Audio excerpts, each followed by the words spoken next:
નર્મદામાં વિદ્યાર્થીઓ સાથે થયેલી છેતરપિંડીનો જે મામલો છે, મા કામલ ફાઉન્ડેશનના સંચાલક સામે આખરે ગુનો દાખલ કરવામાં આવ્યો છે। રાજપીપળા પોલીસે કરી છે સંચાલક ડોક્ટર અનિલ કેસર ગોહિલની ધરપકડ। તો ફી ચૂકવ્યા બાદ પણ અનેક વિદ્યાર્થીઓને નહોતા મળ્યા એડમિશન।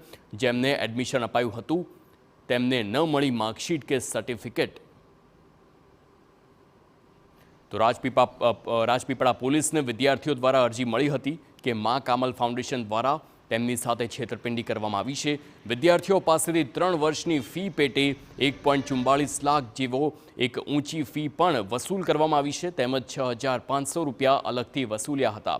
સંસ્થા દ્વારા કોર્સ પૂરો કરવામાં ન આવતો હોય એટલું જ નહીં, પરંતુ વિદ્યાર્થીઓને કોઈ પણ પ્રકારની માર્કશીટ કે સર્ટિફિકેટ પણ નહોતા આપવામાં આવ્યા। ત્યારે સમગ્ર મામલે નર્મદા જિલ્લા એસપી દ્વારા એક એસઆઈટીની રચના કરવામાં આવી અને તપાસના ધમધમાટ બાદ આરોપી સંચાલક વિરુદ્ધ ગુનો દાખલ કરાયો છે।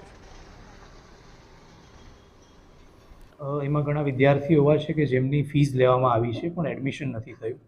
ઘણા વિદ્યાર્થી એવા છે કે જેમની ફીસ લીધી છે, એડમિશન થયું છે, પરંતુ તેઓને પરીક્ષા આપવા નથી મળી। એટલે 77 વિદ્યાર્થીઓને અમે પૂછપરછ કરી, તેઓનું નિવેદન લેવામાં આવ્યું છે અને એ નિવેદનના આધારે અમને પ્રાથમિક દ્રષ્ટિએ જે પણ ગુનાહિત પ્રવૃત્તિ જણાઈ આવી છે તે અંગે અમે ગઈકાલે 29 નવેમ્બરના રોજ એક ગુનો રજીસ્ટર કર્યો છે।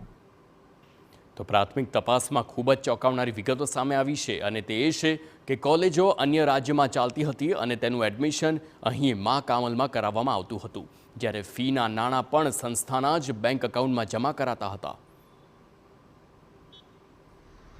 પૂછપરછ દરમિયાન અમને જે રીતે જાણવા મળ્યું છે કે તેઓ જે આ સંસ્થા મારફતે એડમિશન કરાવતા હતા, તેઓની કોલેજ અહીંયા ગુજરાતમાં સ્થિત નથી પરંતુ કર્ણાટક રાજ્યમાં બેંગ્લોર ખાતે તેમની કુલ 4 અલગ અલગ કોલેજ સ્થિત હતી અને તે કોલેજોનું એડમિશન તેઓ અહીંયા ફીસ લઈને ત્યાં એડમિશન કરાવતા હતા અને એ ફીસના જે નાણાં છે તે પોતાના મા કમલમ ફાઉન્ડેશનનું જે બેંક એકાઉન્ટ છે એની અંદર જમા રહેતા હતા।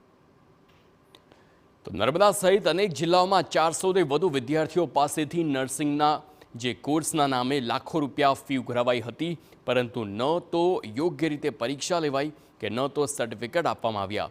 કેટલાક વિદ્યાર્થીઓના તો ઓરિજિનલ ડોક્યુમેન્ટ પણ પરત ન કરાયાનો આક્ષેપ છે। ત્યારે વિદ્યાર્થીઓને તેમની ફી અને ઓરિજિનલ ડોક્યુમેન્ટ ક્યારે પરત મળશે તે પણ સવાલ મોટો છે।